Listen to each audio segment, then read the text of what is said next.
Year 1000, the North Atlantic, a frozen grave for anyone who dared to cross. A Viking longship cuts through the mist, its sails stiff with ice, its men wrapped in soaked wool and silence. No roof, no fire, only the sound of iron creaking under waves 10 meters high. In a world where fire meant life, they survived without it.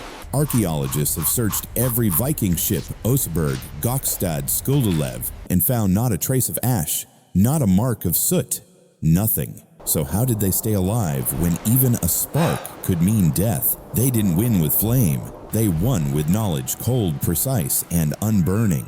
The sea was colder than death itself, wind like knives, waves that clawed the hull, and 40 men wrapped in wool that steamed with breath instead of fire. There was no hearth on a Viking ship, no corner to light a flame. Every plank was soaked in resin and tar. One spark could have turned the vessel into a floating pyre, so they learned to burn without burning. Beneath layers of frost, they wore another kind of armor. Archaeologists in Greenland have found fragments of that clothing wool, so dense, so tightly spun, that even soaked it still trapped heat. Each strand twisted in opposite directions to hold air like tiny pockets of warmth. It was not decoration, it was engineering. First came the inner layer, soft and fine to wick away sweat. Then a heavy middle weave to seal the warmth. Finally, an outer coat brushed with animal fat to repel wind and salt. 3 layers, one purpose: to keep the flame inside the flesh. When they rode through storms, the men's sleeves were sewn shut each morning, stitched tight with waxed thread to stop heat from escaping through the wrists. Before battle, they would cut them open again. Even their clothes were built on discipline and timing. And when the ice melted on their shoulders, the wool steamed faintly like ghosts of fires that never existed. They didn't fight the cold with rage or fear. They studied it, shaped it, wore it on their skin. In the end, warmth wasn't a gift from flame. It was a craft learned, layered, and silent. Sometimes survival isn't about finding heat. It's about knowing how to keep it. They searched for ashes, for soot, for any sign of flame. But in every Viking ship unearthed, Oseberg, Gokstad, Skuldelev, there was nothing. No burn mark, no blackened clay, no smoke trapped in the wood, just silence. At first, scientists called it an error. The fire must have vanished with time, they said. But ship after ship, excavation after excavation, the same result. Clean? Untouched. It wasn't loss. It was design. No brazier, no hearth, no mistake. The Vikings had erased fire from the sea. The old Icelandic law, Gregos, spoke of it clearly: 3 landfalls a day, 1 for water, 2 for cooking, then back to the ocean before dusk. Fire belonged to land, wind belonged to sea. To light a flame on a hull soaked in tar and resin was suicide. 1 spark, 4 minutes, a funeral on water. So they chose another allied discipline: no embers, no smoke, no wasted motion.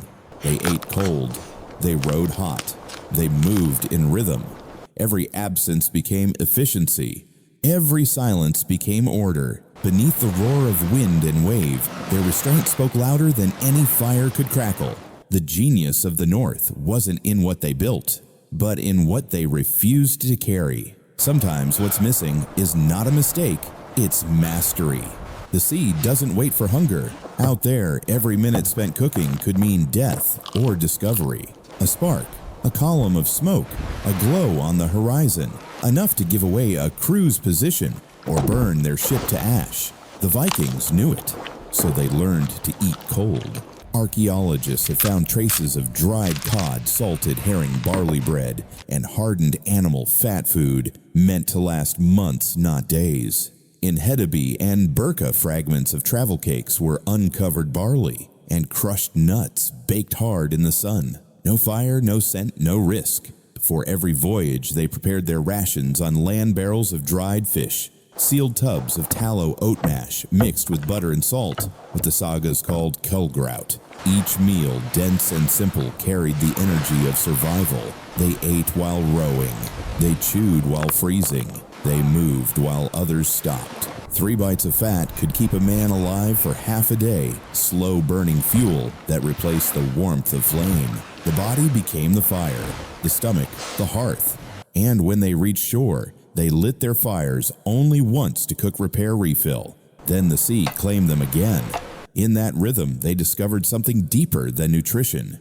Survival wasn't about adding heat. It was about conserving it by needing less. The fire they carried was inside, in muscle, in will, in hunger that refused to die. When flame became danger, they chose rhythm. They chose restraint. They chose the long game. And that choice kept them alive. The night sea was never kind. The wind sliced through the planks like blades through flesh. Salt water dripped through the seams and pooled beneath their feet. The ship moaned with every wave, a living, breathing creature made of oak and fear. And yet, somehow, they slept. No cabins, no firelight, only darkness wood and the endless breathing of the sea. Archaeologists studying Viking ship remains Oseberg, Skuldelev, Roskilde found the faint marks of raised platforms beneath the deck. Wooden layers upon wooden layers. Proof that these sailors built something subtle, not comfort, but insulation. The Vikings had learned to build warmth into structure. Before sleep, they laid down overlapping planks. Then hides, sheep, and seal. Sometimes even a layer of dry grass or moss. It wasn't luxury, it was engineering. The first law of cold: never let your body touch what the sea has touched. Each barrier trapped a fraction of heat. Each hide blocked a fraction of wind. They slept in rhythm, half the crew awake, half beneath the layers. When one man rose for his shift, another took his place, sliding into the same hollow of warmth, still steaming with the breath of the living. The ship never froze completely. The crew became its heartbeat. Beneath the stars, they created a shelter without walls, a rhythm without noise, no flames, no smoke, just layers of wood, of hide, of trust. To modern eyes, it seems primitive, but in truth, it was genius. Without a single spark, they built protection through rhythm, discipline, and design. The deck became their hearth. The hides became their blankets. The silence became their safety. Even without fire, they understood the essence of survival, that warmth is not always something you make. Sometimes it's something you preserve. When you cannot change the world around you, change how you lie within it. The wind howled through the ribs of the ship. No lanterns, no flame. Only the sound of wood and water and men fighting sleep. The North Atlantic didn't just freeze bodies, it froze the mind. Before flesh turns cold, willpower dies first. The Vikings knew that silence could kill faster than ice. So they built another kind of fire, a fire made of words, rhythm, and memory. Archaeologists have found carved game pieces, bone dice, small boards, bits of ivory with worn edges, proof that play and story lived even in the harshest places. The sagas speak of it. 2 men on night watch whispering tales of God's storms and home. They called it keeping the vigil flame, a fire that burned only in the mind. When the wind grew loud, they sang. When the sea turned black, they told stories. When fear crept close, they played Nefertafel, the game of kings, the game of survival. Around that invisible fire, their hearts stayed warm. The songs kept rhythm with the oars. The stories carried the weight of the night. And laughter, that rarest of sounds, broke through the cold, like sunlight through ice. They didn't light flames. They lit each other. No smoke, no sparks. Just memory, music, and will. Because warmth isn't always heat. Sometimes it's presence. Sometimes it's belief. The Vikings survived because they knew this truth. A mind that burns never freezes. When you cannot find the fire around you, you must learn to keep it inside. The North Atlantic was a maze of ice and fog. The sun vanished for days. The stars blurred behind clouds of breath. And still, the Vikings moved. Their journeys were not reckless leaps into the unknown. They were choreographed, each wave, each harbor, each pause, written into a map of survival. In the Gokstad ship built in the 9th century, archaeologists found the secret in its curves. The hull was wide but flexible, its planks overlapping like scales, letting the ship bend with the sea instead of fighting it. It could turn fast slip between fjords and find land before the cold found them. The Vikings didn't outrun the ocean. They outsmarted it. Along the coasts of Norway, Iceland, and Greenland, small natural shelters, hidden bays, and stone coves formed a quiet network. Historians call them invisible ports, places to pull ashore, cook mend sails, and reheat the body before the next push into the dark. Every voyage followed rhythm, days of rowing, nights of refuge, heat regained then released. They timed the sea like a heartbeat, never letting the cold swallow them for long. When the fog thickened, they waited. When the wind shifted, they hid. When warmth slipped away, they sought shore before it was gone. Survival wasn't about endurance alone. It was about wisdom, knowing when to stop. The cold punished stubbornness. The wise moved with it, not against it. In a world of ice speed and strategy became warmth, because sometimes the smartest way to stay alive is to retreat, recover, and return stronger. The secret of Viking survival was not only in courage, but in craft. Every fiber, every plank, every layer of fat had a purpose. In the cold, even materials became warriors. Their ships were woven from the same wisdom that clothed their bodies. Archaeology reveals the scale to weave a single fleet of sails. The Norse needed the wool of nearly 2 million sheep, 1 million square meters of cloth, not for beauty, for endurance. Wool was their steel, dense, oily, alive. It held warmth when soaked, caught wind when dry. The same fabric that filled their sails also lined their backs. One thread for voyage, one thread for life.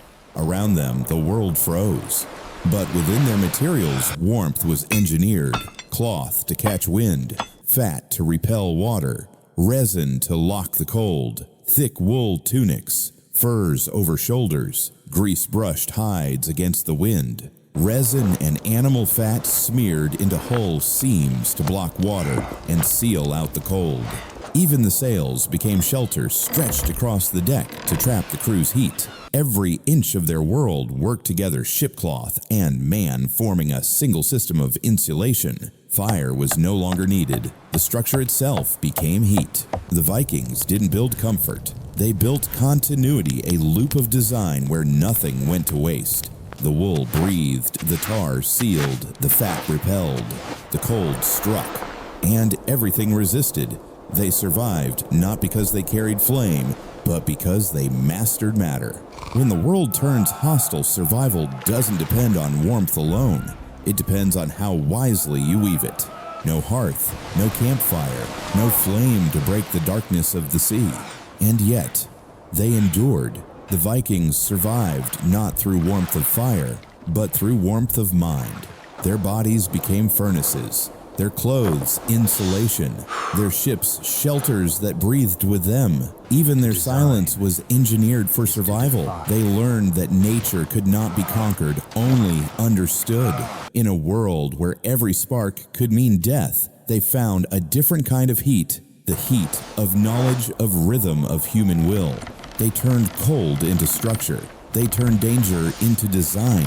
They turned the absence of flame into a system of life. And that is what makes their story more than history. It's a mirror showing us how intellect can outlast instinct. Today we light furnaces to survive winter. They lit their thoughts, disciplined the fire that never dies. They didn't win by fighting nature.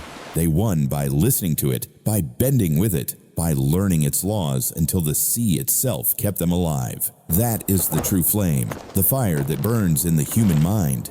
And in our next story, we'll uncover how these same sailors slept through snowstorms and woke beneath ice, still alive.